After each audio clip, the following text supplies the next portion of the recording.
태극, 신금, 위를 시작하겠습니다. 순환을 살펴보겠죠.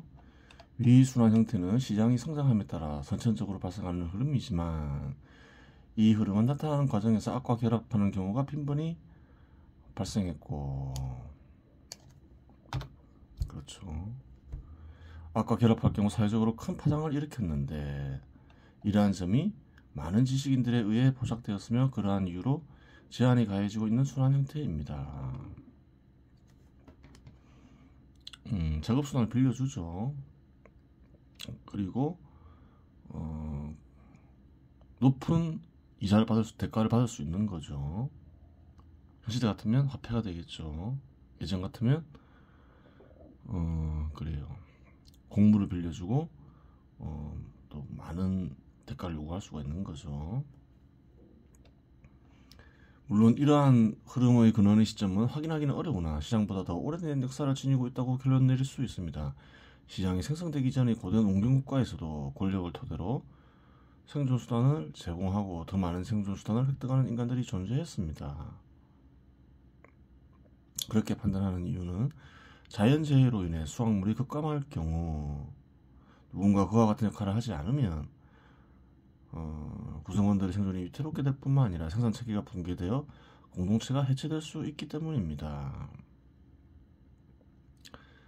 물론 그 역할을 수행한 자는 그 공동체에서 권력을 지닌 정치 지도자였음을 쉽게 짐작할 수 있습니다. 그러면 이 순환 형태를 회전시키며 출발점을 변경시키면서 살펴보도록 하겠습니다. 작업수단을 대여해주고 대가를 받는 것, 그 필요하죠. 그래요. 현시대도 마찬가지지만 고대도 마찬가지였겠죠. 흉년이 들었어요. 그래서 충분한 생존수단을 얻지 못해요. 그러면 빌려야 되겠죠. 악은 이제 그런 어떤 작업수단을 제공하고 대가를 받는 그 자체에 있다기보다는 어디에 있나요? 우울한 위치를 이용해서 필요 이상의 대가를 요구하면서 이제 문제가 생기는 거죠. 현 시대 같으면 고리대금이 되겠죠. 그래요. 아이고 리슨 투. 그래요. 한번 보겠습니다. 리메이크의 효과에 대해 살펴보자면 다른 사람의 표현 속에 존재하는 의지와 전하고자 하는 뜻을 살피고 다른 사람의 표현을 재현하려는 노력을 통해 나를 지우는 효과가 있습니다. 나를 지우는 연습을 리메이크를 통해서 할 수도 있다는 거예요. 예전부터 설명했죠. 돌리며 살피는 일에 대해서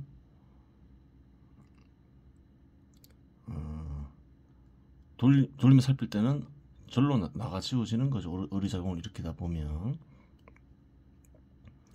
나를 지움으로써 너의 시각과 너의 표현을 사용 가능하게 되고 너가 만일 어떤 분야에서 높은 수준에 이른 일하면 나가 아닌 너가 됨으로써 단숨에 일정 수준의 너의 기술을 습득할 수 있게 됩니다.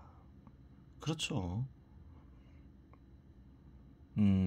꼭 그릴 필요는 없겠죠. 무엇이든 간에 어떤 사람이 남긴 뜻을 정확하게 이해하려 하고 그 사람의 방식대로 표현하려고 애를 쓰다 보면 그 사람이 대가일 경우 빠르게 기술을 습득할 수 있겠죠. 그런 효과가 있는 거예요.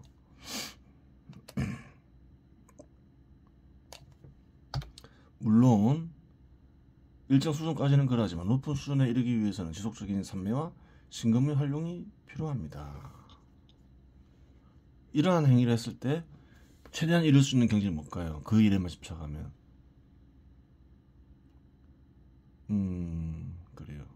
그 대가의 수준을 뛰어넘지 못하겠죠.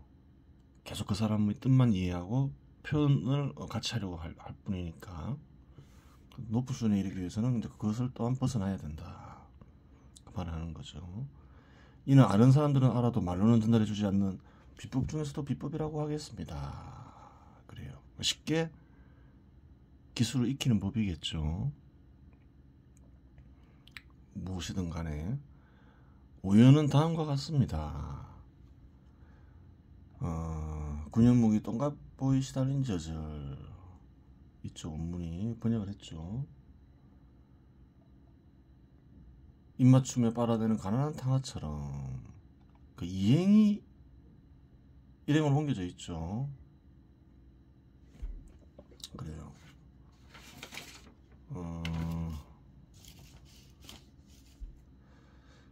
바꿨죠. 그래서 원문의 뜻을 살리기 위해서 입맞춤에 빨아대는 가난한 탕아처럼 가련한 탕아처럼 했는데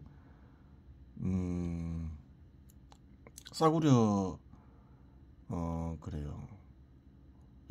그 장녀를 만나는 경우는 가난한 탕하겠죠. 그게 더 정확하겠죠.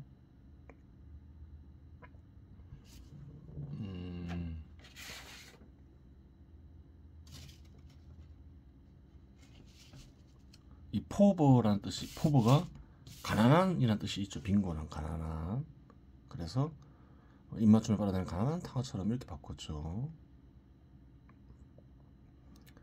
닳고 다른 상내 학대받은 저절 그래요. 시달린 저절 이랬는데 학대받은으로 바꾸죠.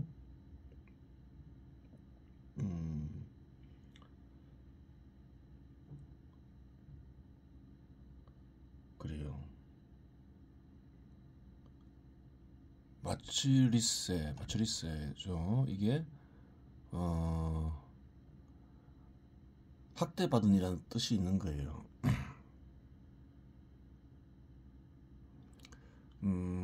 왜 학대받은 저지를 했을까요? 이 남자 저 남자가 만져대고 빨아대니까 학대받았다 이렇게 이제 표현한 거죠. 원하지 않는데 사랑하지도 않는데 그렇게 써놓은 거예요.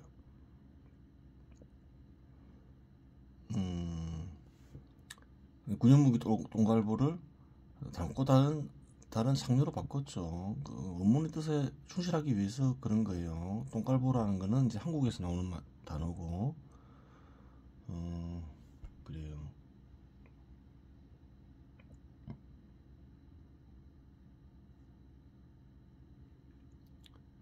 이 캐틴이 장렬한 뜻이고, 뭐 안티크가 오래된 닳고 다른 뭐 이런 장렬하다 이런 뜻이 전해지죠. 단어 뜻만 봐도. 그래요. 우리는 지나는 길에 금지 쾌락을 훔쳐 금지된 쾌락을 훔쳐 거의 큰 차이 안 나죠. 묵은 오렌지처럼 세게 쥐어짜는구나. 학대받은 젖을 묵은 오렌지로 또 비유를 했죠. 뭐 쉽게 와닿지 않죠. 오래된 오렌지는 짓이겨져 있죠. 사가서 짓이겨진 오렌지를 가리키겠죠. 그래요. 바꿔 한번 보겠습니다. 그럼 뜻을 한번 봐야 되겠죠. 금지된 어떤 쾌락, 그래요. 타락해서 마왕의 꼬임에 타락해서 그래요. 금지된 쾌락을 얻기 위해서 그래요. 무감각해진 채 쾌락을 얻기 위해서 노력한다는 거예요. 집착한다는 말이겠죠. 그런 뜻이 간직되어 있죠. 죄의식을 못 느끼고 오연의 경우 감각적으로 표현되어 있어 연 자체만으로는 리메이크할 이유는 없으나 리메이크한 시에서 관능적인 미인이 나온 상태에서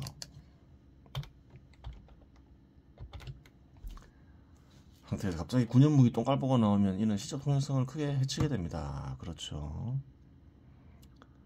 관능적인 미인이 나왔으면 끝까지 관능적인 미인으로 나가야지 그 시의 통일성을 해치지 않겠죠. 군현무기 똥갈보이 시달린 자는 혐오스럽지만 쾌락을 제공하는 두 가지 기능을 지니고 있습니다. 따라서 그와 같은 상황을 연출할 수 있는 대상을 찾을 수 있다면 이 문제를 해결할 수 있습니다. 앞에서 살펴본 가치를 척도하는 인간관에서 금전으로 배우자나 사랑할 대상을 선택할 수 있음을 살펴보았습니다. 그렇죠. 똥갈보처럼 혐오를 일으킬 수 있는 거죠. 금전은 군연무기 똥갈보에 시달린 자처럼 쾌락을 제공하는 사용가치로 전환될 수 있는 개념을 지지고 있습니다. 또한 금전으로 배우자나 사랑할 대상을 선택하는 행위는 혐오를 일으키기에 충분하다고 하겠습니다. 따라서 오히려는 다음과 같이 리메이크합니다. 지갑에 꽂힌 수표 다발이 사랑이냐. 황금의 눈먼 계집처럼 우리는 지나는 길에 금제의 쾌락을 훔쳐 그 무근을 바꾸죠. 좀 더 이미지를 강화시키죠. 사가 지디껴진 오렌지처럼 한사코 쥐어짜는구나. 그래요.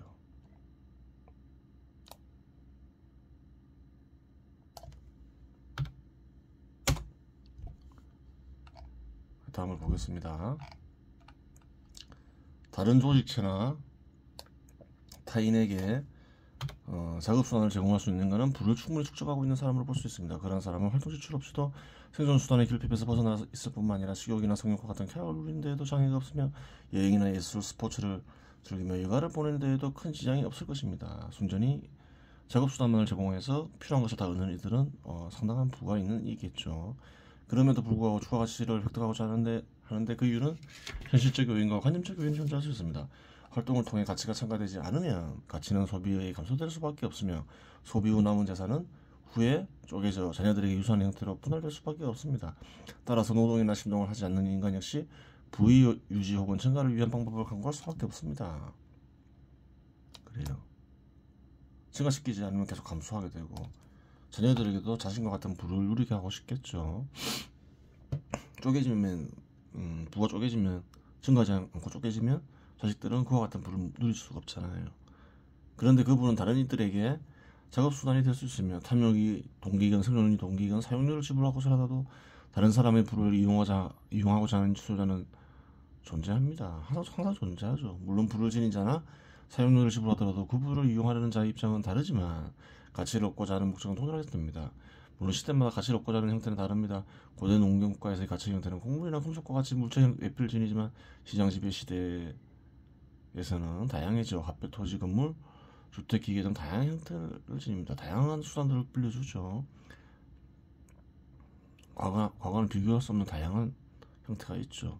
관념적 요인은 타인과의 비교로 인해 발생합니다. 부의 가치는 가격에 의해 수치로 표현될 수 있습니다. 따라서 부의 크기에 의해 서열을 매길 수 있으므로 서열이 높아지려는 욕망을 지닐 수 있습니다. 자기가 지닌 부보다 더 많이 지닌 것처럼 보이고자 하는 마음의 상태를 보통 허영심이라고 부릅니다. 그렇죠. 허영심 때문에 보다 큰 부를 얻고 싶어 할 수도 있는 거예요. 또한 생산물이나 사치품이 존재하는데 사치품의 가격도 천차만별이라서 사치품의 소비 형태는 부자들 사이에서도 소비 대상 서열을 만들어낼 수 있는데 이는 덧불을 쌓고자 하는 경쟁심을 유발할 수 있는 것입니다. 술의 경우 맥주나 소주처럼 천원대의 가격에서 수십만 원에서 수백만 원 나가 수천만 원 하는 고가 양주도 존재하고 실제로 소비되고 있습니다. 의복, 시계, 자가용 주택 등의 가격 역시 천차만별이라서 현 시대에서 100억 정도 있으면 연이자 2% 정도 받는다고 가정할 경우 생존이나 영망 충족을 위한 객관적 조건을 갖췄다고 할 수 있겠으나 연 2억은 되죠. 현 시대에서는 한국에서 충분히 잘 사는 거죠. 이는 사회적 평균적 조건일 뿐이고 수백만 원, 수천만 원에 해당하는 사치품을 소비하기는 턱없이 부족한 세상일 수밖에 없습니다. 물론 주관적으로 그러한 사치품을 소비하지 않더라도 만족을 한다면 문제가 되지 않겠으며 실제로 만족하거나 특별한 생각 없이 살아가는 사람들 역시 많겠으나 관념적으로 더 큰 부를 지녀 더 호화롭게 살고 싶어하는 관념에 지배당하는 것이 일반적 현상입니다. 위에서 제시한 현실적 요인이나 관념적 요인은 여유의 부를 지닌 인간 개개인이 추가 가치를 얻고자 하는 동기를 분석한 것으로 모든 경우에 해당될 수도 있고 한두 가지 경우에 해당될 수도 있을 것입니다. 인간 개개인의 동기들 외에 사회적 동기 역시 존재하는데 사회가 양적 상승과 더불어 분화가 고도화될 경우 그리하여 재본의 개념이 생성되어 분명해지고 사적 영역이 시장 지배 시대에 이르러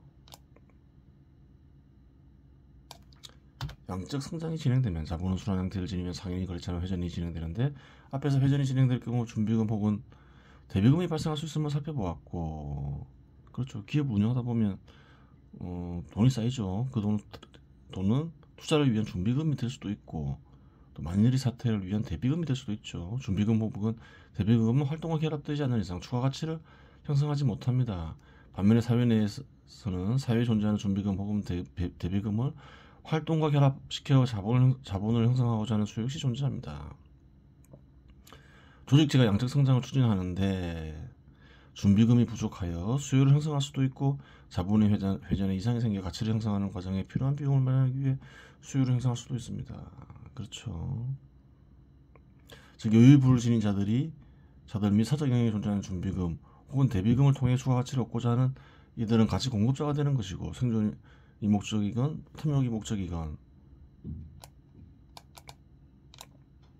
타인이나 타조직체의 가치를 활용하고자 하는 이들은 가치 수요자가 됩니다. 시장 시대가 고도화됨에 따라 이러한 가치 공급과 수요를 연결하는 기능은 독립되어 독자적인 발전 과정이 진행되는데 그러한 기능을 담당하는 조직체는 금융기관이 됩니다. 금융기관은 가치의 공급자와 수요자의 역할을 모두 지닙니다.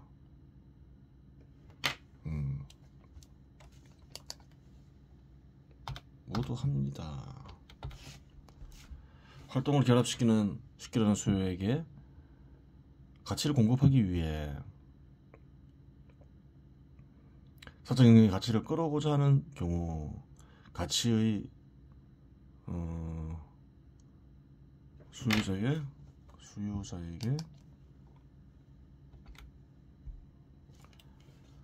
가치의 수요자 역할을 지니게 되고 그렇죠. 사회의 부를 이용하여 활동과 결합시키려는 인간이나 조직체에 대해서는 가치 공급자 역할을 하게 됩니다. 그리고 예금자에게는 예금 금리를 주죠. 빌렸으니까 그런 거죠. 또 대출해주는 이들에게는 또 이자를 받죠.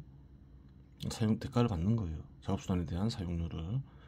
보통 이러한 기능을 수행하는 곳은 은행인데 위에서 언급한 이치로 인해 가치의 수요자이기 때문에 발생하는 예금금리와 가치의 공급자이기 때문에 발생하는 대출금리의 차이가 은행에게 있어서 가장 중요한 추가가치 획득의 근원이 됩니다.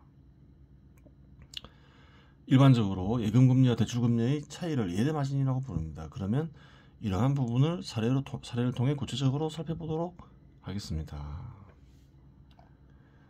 당저축은행의 수신은 전기 대비 181억 감소한 7,645억 원이고 여신은 753억 증가한 8,806억 원입니다. 그래요. 푸른 저축은행에서 인용한 거죠. 2017년도.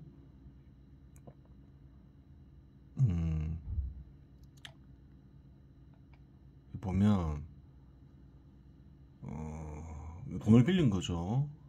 푸른 저축은행이 빌린 상태인데 7,600억 정도 빌렸고 8,800억 정도 빌려줬죠. 그 말은 무슨 말인가요? 빌린 돈 이상으로 빌려줬다 이렇게 되는 거예요. 쉽게 알 수 있는 거죠. 어떤 식으로 빌리고 어떤 식으로 빌려주냐 이제 그 나와 있는 거죠. 수신 여신 항목에 나와 있는 거죠.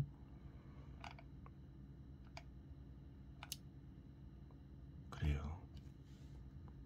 실제로 은행에서 그걸 알아야 되는 거예요. 예금 금액만을 보면서 한국에는 사람들이 투자를 안 한다 그렇게 얘기를 하죠. 그게 아니라는 거예요. 빌린 돈보다 빌려준 돈이 많다. 그 말은 무슨 말인가요? 실제로 은행에서 빌려줄 수 있는 돈은 생각하는 것만큼 많지가 않다. 이 은행만 그런 게 아니냐? 그게 아니라는 거예요. 또 그다음 보겠습니다. 이거는 이제 PF에 대한 내용인데 그 뒤에 걸 보겠습니다. 한번 보겠습니다. 은행의 경우 양적 성장과 더불어 업무가 다양하게 분화된 관계로 업무가 단순한 저축은행을 사료로 들었을 뿐 금융기관의 기능 및 운영 원리는 동일합니다. 이자를 획득하고자 맡겨진 금액이 7,600억인 반면에 대출금액은 8,100억으로 520억 초과되어 대출이 이루어지고 있음을 알 수 있습니다. 이 말은 고객이 맡긴 금액 외에도 자본의 일부가 대출을 위해 사용되고 있음을 가리킵니다. 이를 사회 전체적으로 확장하면 사회의 여유 자금의 대부분은 현실에서 사용되고 있다는 말이기도 합니다. 그러면 다른 금융기관들의 상태를 살펴봄으로써 구체적 현실을 살펴보도록 하겠습니다. 국민은행은 대출 채권이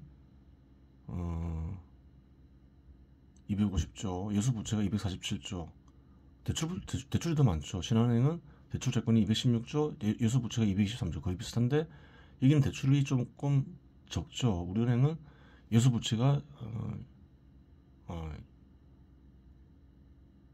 211조, 대출 채권이 224조죠. 대출이 더 많아요.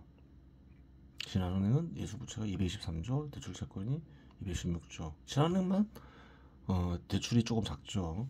이 표에서 알 수 있듯이 신한은행을 제외하고 이자를 획득하기 위해 맡긴 자금보다 대출 금액이 더 큰데 이는 개인적으로나 특정 집단에 유유자금이 있더라도 금고에 넣어놓지 않는 이상 유윤의 획득을 위해 사회적으로 유유자금은 모두 사용되고 있음을 알 수 있습니다. 그래요. 아무리 예금 금액이 크더라도 대출 금액이 그와 거의 같거나 더 커버리면 그 사회 내에서 실제로 동원할 수 있는 자금은 그렇게 크지 않다는 거예요. 그렇다면 금융기관의 자본은 그대로 있는가 하면 그렇지 않을 것이라는 것을 짐작할 수 있습니다. 그러한 자금은 이윤을 획득하기 위해 토지나 건물 등과 같은 사업수단을 구매하는 데 이용되었거나 남은 현금은 다른 금융기관에 예치하거나 국채나 공채, 사채 등에 투자되어 이윤 획득을 위해 사용됩니다. 이를 통해 한국에 존재하는 모든 가치는 이윤 획득을 위해 총동원되고 있음을 알 수 있습니다. 그렇죠.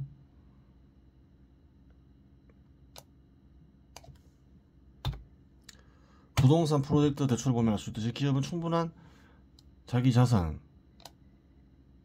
즉 충분한 순자산이 갖추어진 뒤에야 투자를 하는 것은 아닙니다. 순자산이 충분하지 않더라도 사회에 존재하는 여유자금을 이용하여 투자가 가능한 것입니다. 물론 이는 금융기관을 매개로 하여 이루어집니다. PF에 대해서 나와있죠. 부동산 프로젝트 대출은 공시 기준이 부동산 프로젝트 대출은 부동산 개발 사업과 관련된 토지 매입 자금에 대한 계약금, 중도금, 잔금 및 공사비 등을 지원하는 예식 상품입니다. 그래요. 저축은행이 시행사에서 토지 매입 자금 등을 대출하면 시행사가 모든 자금을 가지고서 사업 시작하는 게 아니라는 거예요. 대출을 받아서 토지 매입 자금을 그래요. 획득 얻죠. 계약금, 중도금, 잔금, 공사비 등을 지원하는 또 부동산 피해 프로젝트를 통해서 이렇게 한다는 거예요.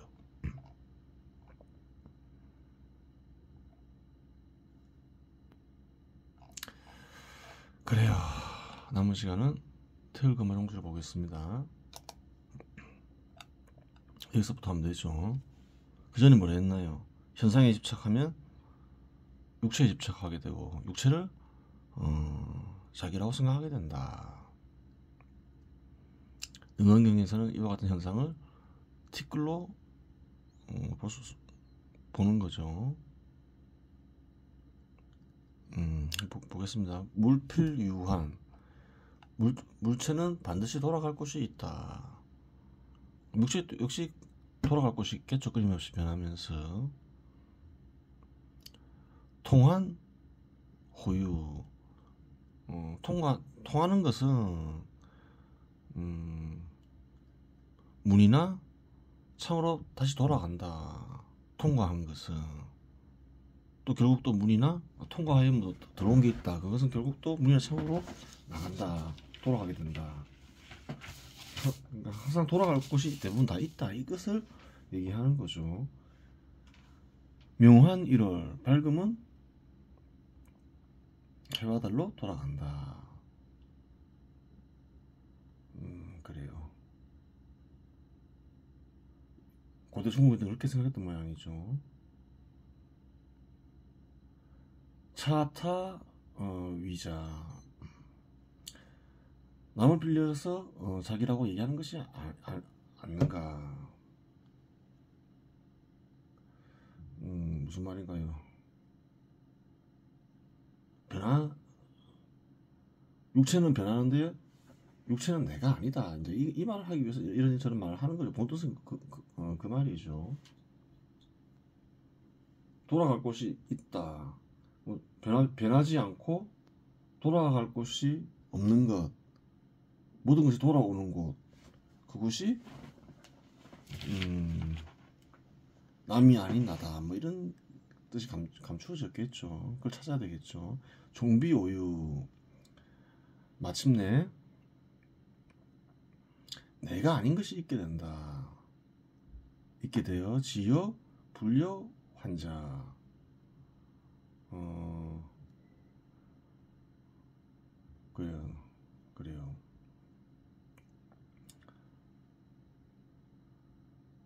그래서 어떻게 마침내 내가 있지 않게 되고, 뭐, 너가 가지 않는 것에 이르게 된다. 너가 돌아가지 않는 상태에 이르게 된다. 내가 아닌 것에 집착하게 된다. 너를 돌려보내지 못하게 된다. 끝까지 육체를 자기라고 여기게 된다. 뭐이 말이겠죠. 불교식으로 얘기하면 이렇게 되면 참된 나를 찾아올 수 없게 된다. 뭐이 말이겠죠. 실제로 뭐 부경을 풀이하고 있는 거죠. 비여이수. 그러니까 그 어떤 거예요. 도교인들은 참된 진리는 뭐 다 같다 이렇게 생각하는 거죠. 뭐 종교를 특별히 가리지 않는 거죠. 비여이수. 너가 아니고 누구겠는가. 육체에 집착하는 순간에 나는 사라지고 너만 있게 된다 이 말이죠. 나를 찾지 못하게 된다 그 말인 거예요. 명환 1월 밝음은 해와 달로 돌아간다. 밝음은 해와 달로 돌아간다. 그래요. 깨달음은 해와 달로 돌아간다. 어떤가는 신에게 돌아간다. 이렇게 볼 수도 있는 거죠. 견 1월 지명 해와 달의 밝음을 보는 것은 무하냐. 돌아갈 곳이 없다. 돌아갈 곳이 없는 것. 마음에서 해와 달의 밝음을 보는 것. 어떤가는 신의 뜻을 보는 것. 그것은 돌아갈 곳이 없다. 이렇게 얘기하고 있는 거죠. 천유 무일월지시. 하늘에는 해와 달이 없는 때가 있지만 인무유 무 견일월지성. 인간에게는 해와 달의 본성을 보지 못하는 경우가 없다. 해와 달은 다 비유적 표현이죠. 해는 어떤 간의 신의 마음, 달은 어떤 간의 신 혹은 어떤 간의 신의 마음, 달은 십자가를 인해 생긴 인간의 마음 혹은 혼백이 되겠죠. 그래요.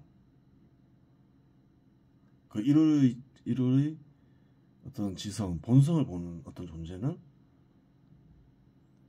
그래요. 없는 경우가 없다. 그렇게 이해하고 있는 거죠. 1월의 본성을 보는 존재. 그게 보면 본성이다 이 말이겠죠. 야견, 즉 분별 1월자. 뭐 그와 같다면 해와 달을 분별하는 것은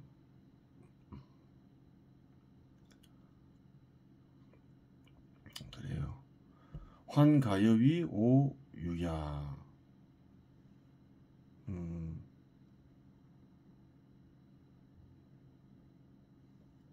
내가 있는 곳으로 돌아가지 않겠는가. 왜 해와 달을 분별하냐. 해와 달을 이해하기 위해서 해와 달을 구별하지만 해와 달은 따로 있는 것이 아니다. 예전에 다 설명했던 거죠. 해가 변해서 된 것이 달이다. 정확한 뜻을 전달해 주지는 않죠. 분별하지 마라. 자세한 내용을 스스로 파악해라. 이렇게 얘기되어 있는 거예요. 부지 인명함이 분별자. 밝음과 어둠으로 인해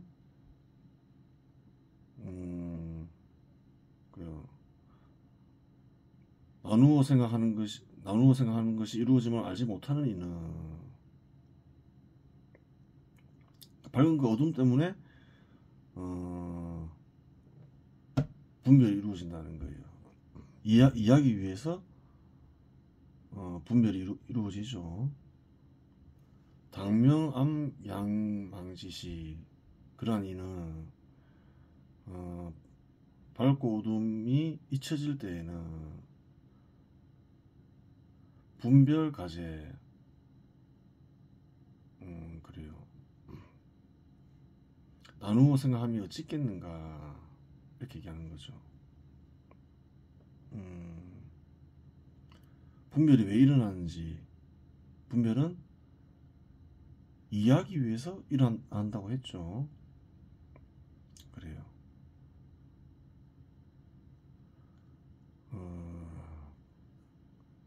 그러면 분별은 어떤가요? 분별 역시 일시적으로 생긴 거니까 돌아갈 곳이 있다는 거예요. 고역 유한, 고로 돌아갈 것이 있다. 분별이나 분별을 일으키는 존재 역시 돌아갈 곳이 있다. 이렇게 얘기하는 거죠. 의식이 돌아갈 곳이 있다.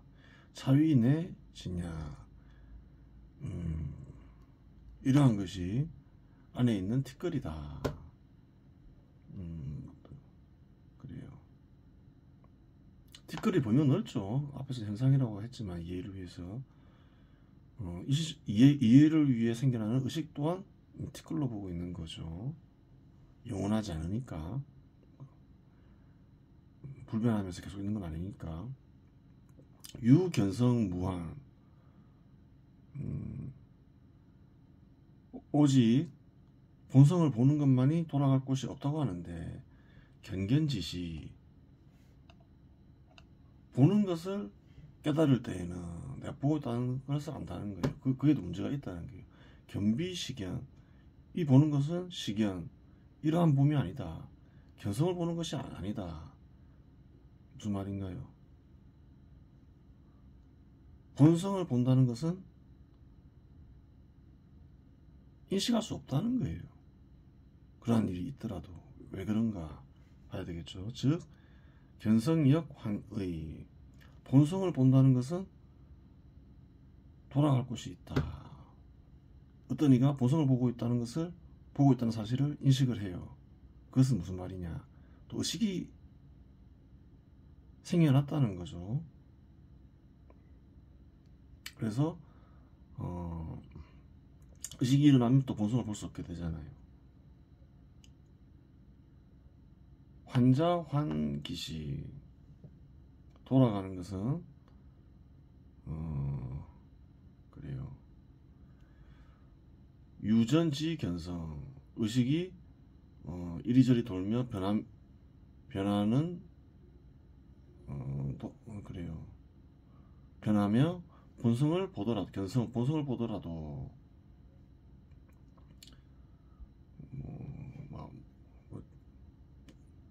그래요.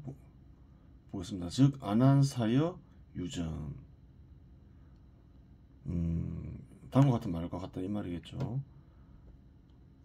다음과 같은 말과 같다. 안한다여, 안한 부처의 제조죠. 석가모니 제자죠. 사여 유전, 너로 하여금 이리저리 떠돌며 변하게 하는 것은 신목 위 구야, 마음과 눈이 허물이 되어서 그렇다. 좀 이야기 쉽게 번역하면 어떤가요? 마음과 눈이 썩어서 그렇다 이 말이죠. 타락해서 그렇다. 초팔환변 견시. 그래요. 또 처음에 8가지 돌아갈 곳에 대해서 얘기할 때에는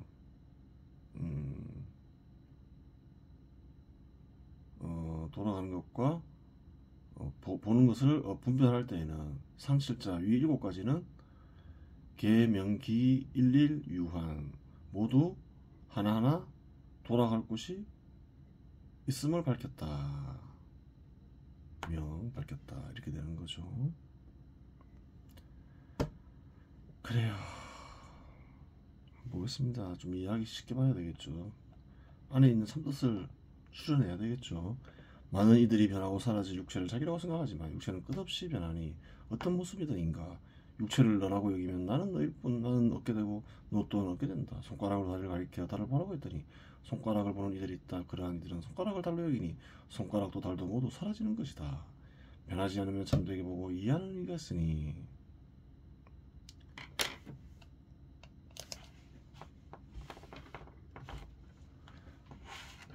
이런 이는 돌아가는 것들을 살펴보면 이는 돌아가는 것들을 살펴보며 살 수 있다. 본성을 본다라고 말하는 이가 있는데 이런 자는 정말 어떤 신을 보고 있는 것일까? 의식을 일으키는 순간 어떤 신을 찾을 길이 없는데 어찌 어떤 신을 볼 수 있을까? 실상 어떤 신을 보는 일은 일어날 수 있지만 그러한 사실은 세월이 흘러 자기도 모르게 무릎을 탁 치며 아하 그랬구나 하면서 깨닫고 감동받는 것이지 어떤 신을 보고 있는 경우를 인식하는 경우는 없다. 그러하기에 본성을 본다는 것도 돌아갈 곳이 있다라고 노동민이 말하고 있는데 내가 본성을 보고 있어 라고 말하는 이는 거짓말하고 있는 것이다. 그렇게 되는 거예요. 이번 시간에서 마치겠습니다.